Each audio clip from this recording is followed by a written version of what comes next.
என்னோட டாக்டர் ஒரு புதுசாக அவங்களோட லைஃப்பில் ஒரு அடுத்த ஸ்டெப்பில் அடி எடுத்து வைக்கிறாங்க. ஸோ அவங்க அந்த இடத்துக்கு அவங்க போய் அந்த வீட்டுக்குள்ளே அந்த அந்த இன்ஸ்டியூஷனுக்கு நுழையும் போது என் ஒய்ஃபு லைவ் வீடியோ எடுத்து எனக்கு காமிச்சாங்க. அப்போ எங்கள் பெற்றவங்கிற முறையில் எங்கள் 2 பேர் கண்ணிலையும் பார்த்தீங்கன்னா கண்ணீர் வந்துச்சு. எங்கள் குழந்தை அடுத்த ஸ்டெப் எடுத்து வைக்கிற அந்த சந்தோஷம், அதே சந்தோஷம் தான் இப்போ எனக்கு இருக்குது என் தம்பிகளோட அடுத்த ஸ்டெப்பை பார்க்கும்போது. அதாவது ஒரு முதல்ல வந்து லைஃப் மேலே எந்த வித பயமும் இல்லாமல் தன் திறமையை மட்டுமே நம்பி ஒரு தன்னம்பிக்கையோட முன்னாடி வந்த இந்த 2 பேரும் இன்னைக்கு வந்து தனக்கு ஒரு ப்ரொடக்ஷன் ஹவுஸ் ஆரம்பிச்சு பல பேருக்கு கை தூக்கி விடுற நிலைமையில வந்திருக்காங்க போது உண்மையாவே பெற்ற பொழுதும் பெரிதும் தன் மகனை சான்றோன கேட்ட தாய்ங்கிற ஒரு சந்தோஷத்துல தான் நான் இருக்கேன். ஆதியத்துக்கு எனக்கு ரொம்ப பிடிச்ச ஒரு விஷயம் என்னன்னா, தான் மட்டும் இல்லாம திறமையுள்ள இளைஞர்களுக்கு கை தூக்கி விடணுங்கிற ஒரு நல்ல எண்ணம் அவருக்கு இருக்கு. இப்ப வளர்ந்ததுக்கு அப்புறம் இல்லை, வளர்றதுக்கு முன்னாடி அந்த தாட் இருந்துச்சு. இப்போ ஆதியால நான் வந்து ஆதி ஒருத்தரை தான் அறிமுகப்படுத்தினேன்.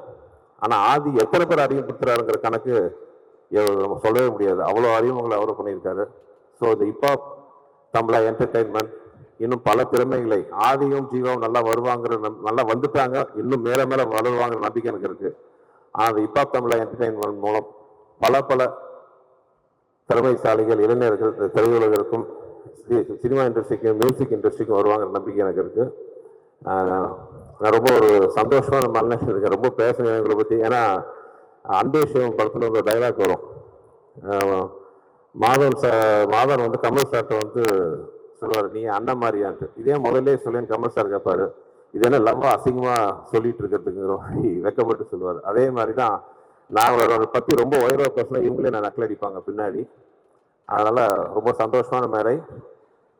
என்னவா இருந்தாலும் ஆதிக்கு முதல் படம் நான் கொடுத்தேன். அந்த சந்தோஷத்தை விட அவங்க படத்தை லான்ச் பண்ணுற சந்தர்ப்பத்தை எனக்கு கொடுத்துருக்காங்க பார்த்தீங்களா, அந்த சந்தோஷம், அந்த அவங்க எனக்கு கொடுத்துருக்கிற அந்த அபிமானம் மரியாதை எனக்கு ரொம்ப நெகிழ வச்சிருக்கு. ரொம்ப தேங்க்ஸ் தம்பிங்களா. இந்த நிறுவனம் மேலும் வளர எனது மனமார்ந்த வாழ்த்துக்கள்.